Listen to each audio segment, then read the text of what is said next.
있느니라. 아멘. 베드로전서는 1장 1절에 이야기하고 있듯이 흩어져 있는 나그네와 같은 삶을 살고 있는 하나님의 백성들에게 보낸 편지입니다. 오늘 이 땅을 살아가는 우리도 다르지 않을 것입니다. 천국을 소망하고 있고 성경은 늘 우리를 나그네와 같은 인생이다 그렇게 표현을 하고 있습니다. 오늘 본문은 하나님의 은혜를 받은 선한 청지기, 즉 우리가 하나님의 은혜를 받고 우리 마음대로 사는 것이 아니라 청지기와 같이 일꾼과 같이 그리스도의 승리를 드러나게 하는 삶을 살 것을 이야기하고 있습니다.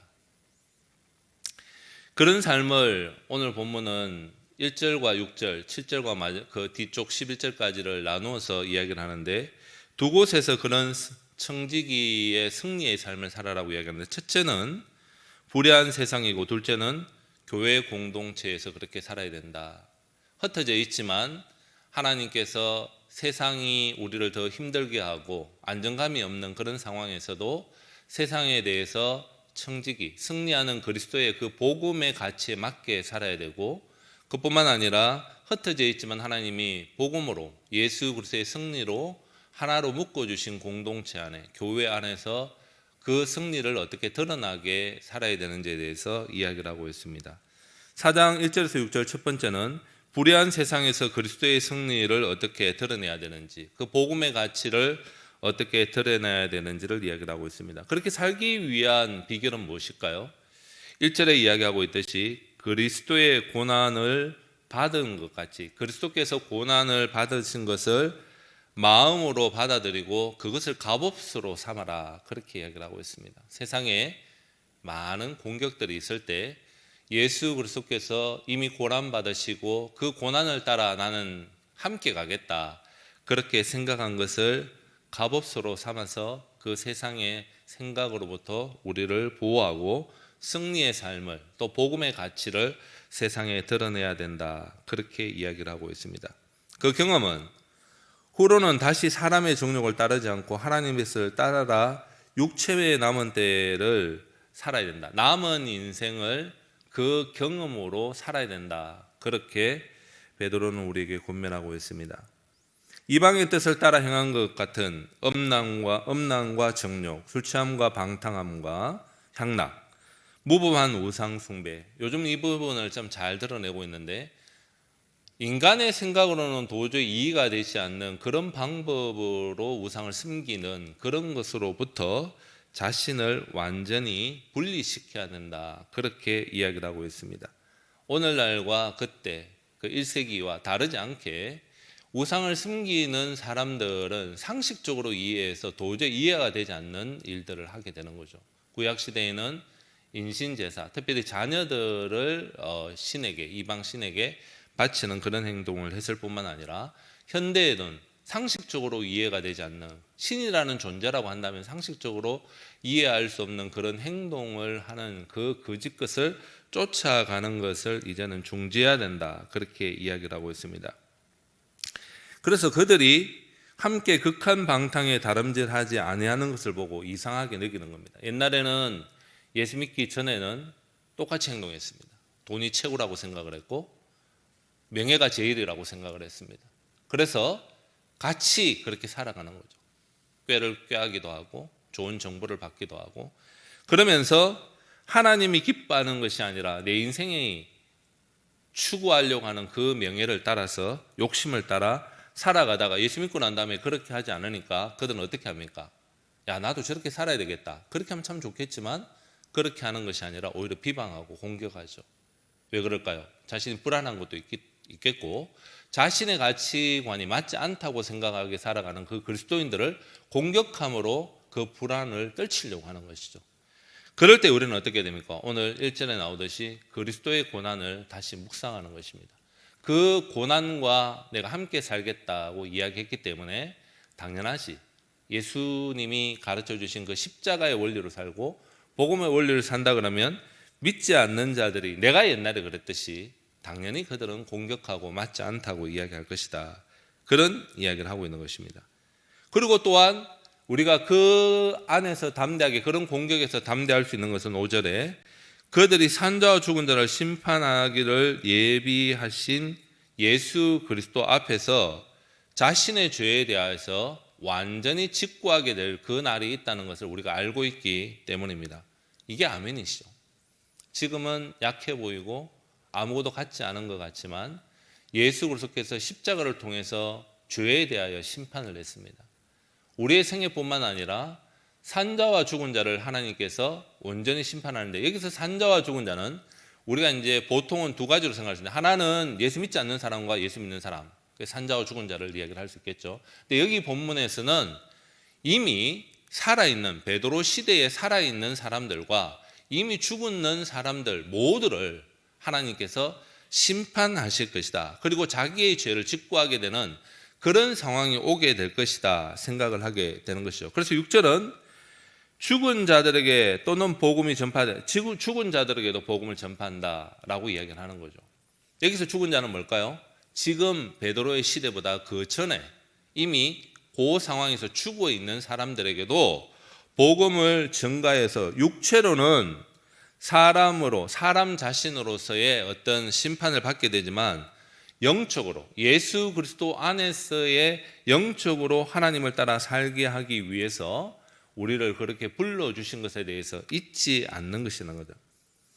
이미 죽어 있는 사람이라 하더라도 그 안에는 산자와 죽은 자들이 있겠죠. 오늘 5절에서 이야기하고 있는 산자와 죽은 자들은 베드로가 있는 그 시대의 상황에서 볼 때 지금 살아서 신앙생활하거나 악하게 공격하고 있는 사람들이 살아있는 자들이고, 이미 죽은 자들은 그 안에는 그리스도인들도 있고 예수 믿지 않는 사람들도 있습니다. 여기서 말하는 그 죽었던 그 과거에 이미 죽어서 우리 앞에는 없지만 그들에게 복음이 증거된 이유가 뭐냐라는 거예요. 영적으로 예수 그리스도 안에서 영원한 영생을 소유하게 될 것을 생각하면서 우리에게 하나님이 주신 은혜들을 그들에게 증거했다, 그렇게 이야기하고 있는 것입니다. 하나님의 은혜를 받은 그리스도인들은 세상에서 그리스도의 고난을 묵상하며 살아가면서 복음의 가치를 드러내는 사람들입니다. 옛날에 따랐던 것을 이젠 다 내려놓는 거죠. 이것은 단순히 우리가 갑이 아니라 얼로 살아라는 말도 하는 것도 아니고, 또 피해자로, 연약한 자로 사는 것만 이야기하는 것이 아닙니다. 약한 자 같으나 강한 자로 겸손하고 당당하게 그리스도의 승리를 고난 중에도 증가하는 자가 되어야 된다는 것입니다. 세상 사람들은 직장에서나 일반적인 삶을 통해서 우리에게 이야기하는 게 뭐겠습니까? 나는 너를 컨트롤할 수 있다, 이렇게 저렇게 만들 수 있는 고난이 있다, 그렇게 말할 때 우리는 그리스도의 그 고난과 승리를 알고 있기 때문에 아니다라고 이야기를 하는 것입니다. 그래서 우리의 삶을 통해서 세상에서 그리스도를 전가하고, 때로는 입술로 정확하게 복음의 가치를 드러내고 복음을 전해야 됩니다. 우리에게 그리스도의 고난과 승리가 있음을 기억하면 이 일들이 가능하다라고 하는 것입니다. 두 번째로, 하나님의 청지기는 기독교 공동체, 즉 교회 안에서도 그리스도의 승리를 드러내야 합니다. 이게 참 웃기는 이야기죠. 당연히 예수 믿는 사람들이 함께 모인 곳에서는 그리스도의 승리가, 복음의 가치가 온전히 드러나야 하는데 그렇지 않는 것이 현실이라고 하는 거죠. 특별히 생각해 보십시오. 복음으로 인해 그 가치대로 살려고 하는 사람들이 흩어져 있어요. 나그네와 같은 삶을 살고 있어요. 보호가 받기 어려운 그런 상황들에 있을 때에 더욱더 그걸 많이 느끼게 되겠죠. 불이익을 당하고 공격을 당하는 그런 상황에서 사는 사람들은 함께 모이는 공동체 안에서도 여유가 없고 뭔가 나누기 어렵다라는 거죠. 상대적으로 안정적인 조상부터 살아오는 어떤 시골과 이런 곳에보다 서울에 다양한 사람들이 모여서 살고 있는 우리와 같은 이런 지역이 더더욱 그런 확률이 높다고 저는 생각합니다. 그런 공동체를 생각하면서 오늘 본문은 그리스도 공동체 안에서도 복음의 가치가 드러날 수 있도록 너는 이제 살아야 된다. 왜? 예수님을 통해서 새로운 삶을 살기 때문이다. 그렇게 이야기하는 거죠. 비결은 무엇입니까? 그리스도의 사랑을 생각하면서 사랑하는 것이 비결이라는 겁니다. 내 힘으로 안 된다, 그렇게 얘기하는 거죠. 공동체를 그리스도의 승리를 누리게 하기 위해서는 다르게 말하면 우리가 사랑을 먼저 받은 우리가 헌신해야 된다. 그렇게 이야기를 하고 있는 거죠. 그렇게 살기 위해서 7절은 먼저 기도해야 되는 것을 이야기를 합니다. 정신을 차리고 기도하라. 그렇게 이야기를 하고 있습니다. 이 기도하는 것은 세상에서 그리스도를 전가하기 위해서도 특별히 필요하지만 오늘 본문을 한번 생각해 보십시오. 우리가 안정감을 찾아야 된다고 생각하는 이 교회 공동체 안에도 정신을 차리고 기도하면서 복음의 가치가 드러나게 하기 위해서 너희들은 앞서 섬겨야 된다라는 이야기를 하고 있죠. 흩어진 나그네로 내가 진짜 안정감이 찾아지지 않을 그럴 때에도 그리스도의 고난을 묵상할 뿐만 아니라 이미 내가 받은 다른 그리스도인으로 인한 사랑, 또한 예수 그리스도로부터 오는 그 사랑을 내가 누렸다면, 정신을 차리고 기도한다면 내가 어디로 가야 하는지 생각날 수 있다. 그렇게 이야기를 하고 있죠. 그리고 8절에 무엇보다도 뜨겁게 서로 사랑해야 된다는 것을 강조해서 이야기를 합니다. 왜냐하면 사랑하게 되면 상대편의 허물이 더 이상 보이지 않기 때문입니다. 여기서 허물을 덮는다고 이야기할 때 나의 허물이 아니라 내가 사랑으로 섬길 때 그 사람의 허물들이 더 이상 드러나지 않고 덮어줄 수 있는 힘이 생긴다. 그렇게 이야기를 하고 있습니다. 놀랍지 않습니까? 참 어렵습니다. 이게 잘 안 되는 것 같은데 성경은 뭐라고 얘기하느냐? 그렇게 해보라는 겁니다. 사랑하면 덮어진다는 거죠. 공동체를 세우기 위해 너무 힘든데, 저 사람은 너무 힘든데, 이런 환경은 너무 힘든데 예수 그리스도로부터 받은 사랑과 성도들로부터 받았던 사랑을 생각하면서 사랑하면 그것이 덮인다는, 더 이상 보이지 않게 된다. 그렇게 이야기를 하고 있습니다. 저도 참 쉽지 않지만 이렇게 해보는 것이죠. 왜? 하나님 그렇게 하라고 하셨기 때문에. 그럼 어떨까요? 우리 마음에 평안이 찾아오고 그 사람의 허물이 더 이상 보이는 것이 아니라 오히려 함께 가는 즐거움, 복음으로 인한 그들이 변화될 것을 생각하면서 기쁨이 생기는 거죠. 우리 모두는 상처투성이죠. 심적으로도 다른 사람을 온전히 사랑할 수 있는 그런 조건들이 없는, 조금만 생각해보면 나도 그렇다는 걸 알게 되는데 그리스도의 사랑으로, 다른 성도들의 섬김과 사랑으로 내가 지금 있다는 걸 생각한다면 힘껏 그를 사랑하는 것이 더 필요할 것입니다. 그렇게 되면 또 9절에 서로 대접하게 되고, 그 대접한다고 생각할 때에도 원망이 생길 때도 있지만 일단은 대접할 수 있게 된다는 거죠. 그런데 오늘 본문은 대접할 때에도 원망 있게 하지 말라라고 합니다. 왜 그럴까요? 네가 그리스도의 사랑과 네가 이미 받았다는 사랑을 생각한다면 당연히 그렇게 해야지 라고 이야기를 하고 있습니다.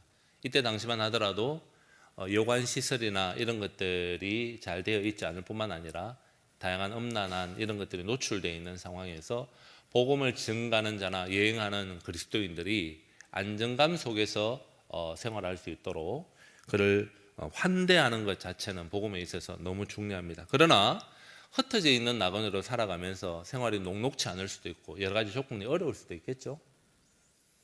그런데 네가 그리스도의 사랑으로 그들을 대접하고 환대하는 것이 필요하다.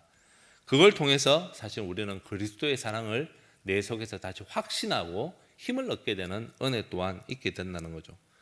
그래서 우리는 뭔가 어려움 때문에 그들을 원망하는 마음이 생길 때에 다시 복음으로 돌아가서 그 마음을 잘 추스려서 내가 대접하는 이 사람이 증가하는 복음으로 인하여 돌아올 사람들을 생각할 뿐만 아니라 또 우리 공동체 안에서 생각할 때 그 사람이 연약하기 때문에 내가 도와주고 환대하는 것을 통해 새 힘을 얻는 것을 기대해 보는 것이죠. 내가 그랬기 때문에 그들 또한 그럴 것이다.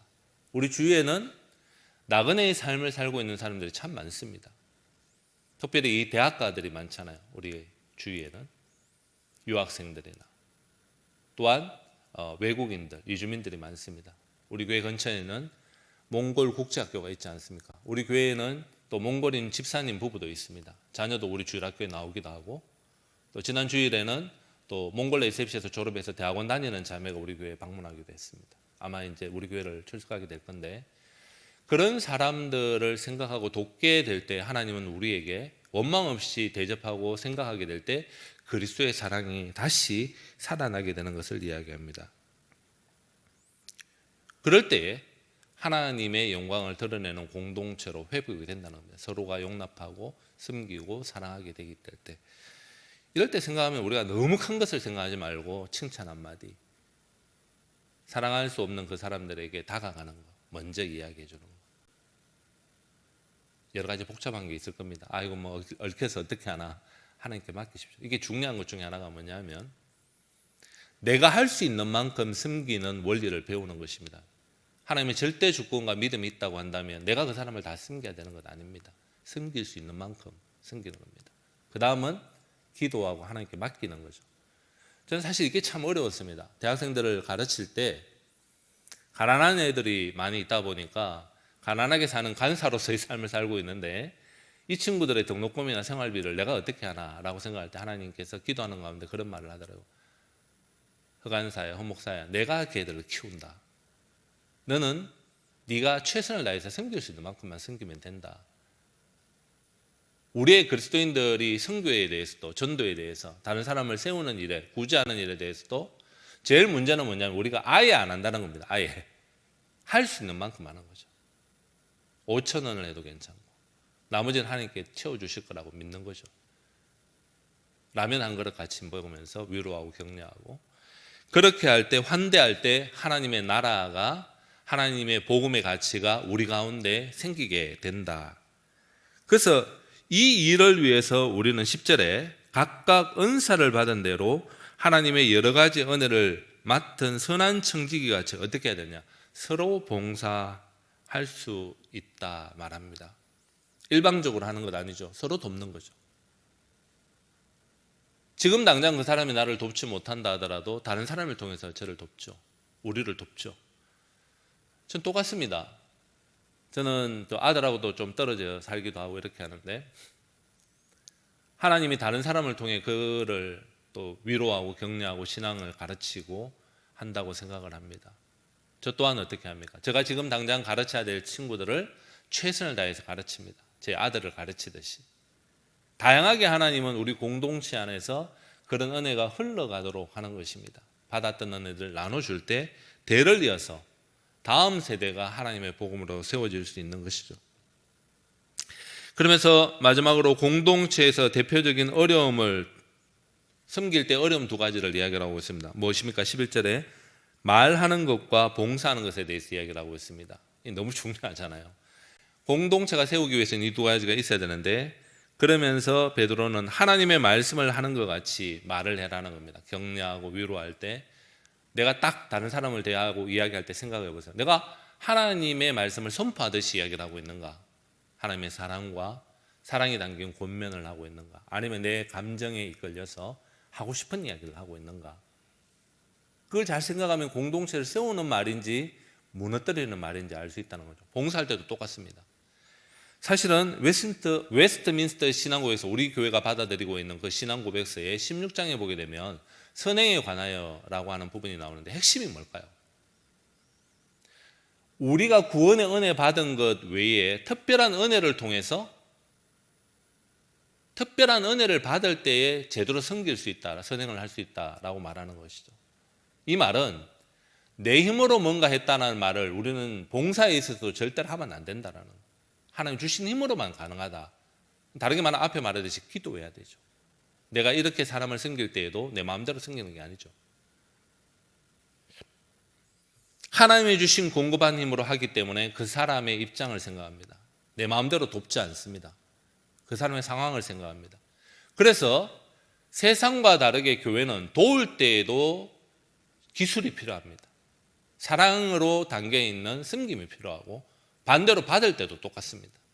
받는 연습과 주는 연습이 잘 될 때 우리가 서로가 믿음의 공동체를 제대로 세울 수 있다는 겁니다. 왜 이렇게 다 합니까? 내 마음대로 다 할 수 있는데 그것은 범사의 예수 그리스도로 말미암아 하나님이 영광을 받으시게 하는 것이 우리의 삶의 목적이기 때문입니다. 그렇기 때문에 우리는 세상과 교회 공동체를 복음의 가치로 섬기며 하나님의 영광이 드러나도록 해야 되는 겁니다. 그리고 핵심적으로 우리는 잊지 않아야 될 것이 하나님이 우리를 통해서 그 영광을 온전히 드러나게 하셨다는 것을 생각하면서 그에게 영광과 권능이 세세에 무궁하도록 있습니다 라는 고백으로 하루를 시작하고 마치는 것입니다. 나의 잘못된 것, 실수, 이것도 덮을 수 있습니다. 내가 최선을 다했지만 잘 안 됩니다. 주님의 주신 힘으로 해야 되는데 그렇지 못했습니다. 그렇게 기도하고 회개하고 하루를 삽니다. 오늘 하루를 시작하면서 여러분 이렇게 오셨습니다. 놀라운 것은 하나님은 우리를 통해서 복음의 가치를 세상과 우리 공동체, 우리 가정에 드러내고 싶어 하시는데 기도하라고 하시고 예수 그리스도의 십자가를 묵상하라고 하시고 사랑, 예수님의 사랑을 받은 것을 기억하고 또 다른 사람을 통해서 사랑을 받는 것을 생각하면서 세상과 교회 공동체를 멋지게 섬겨라 그렇게 이야기를 합니다. 오늘도 하나님이 여러분의 기도 시간에 예수 그리스도의 십자가의 고난에 대해서 더 깊이 있게 깨닫고 나에게 베풀어 주신 사랑을 더 깊이 있게 깨달아 다른 사람을 내 사랑에 필요한 사람이 누구인지 생각나게 하시고 그 원리대로 살아갈 수 있는 힘과 용기를 주시길 기도합니다. 아멘. 주기도문 같이 하시겠습니다. 하늘에 계신 우리 아버지, 아버지의 이름을 거룩하게 하시며 아버지의 나라가 오게 하시며 아버지의 뜻이 하늘에서와 같이 땅에서도 이루어지게 하소서. 오늘 우리에게 일용할 양식을 주시고 우리가 우리에게 잘못한 사람을 용서해 준 것 같이 우리 죄를 용서해 주시고 우리를 시험에 빠지지 않게 하시고 악에서 구하소서. 나라와 권능과 영광이 영원히 아버지의 것입니다. 아멘.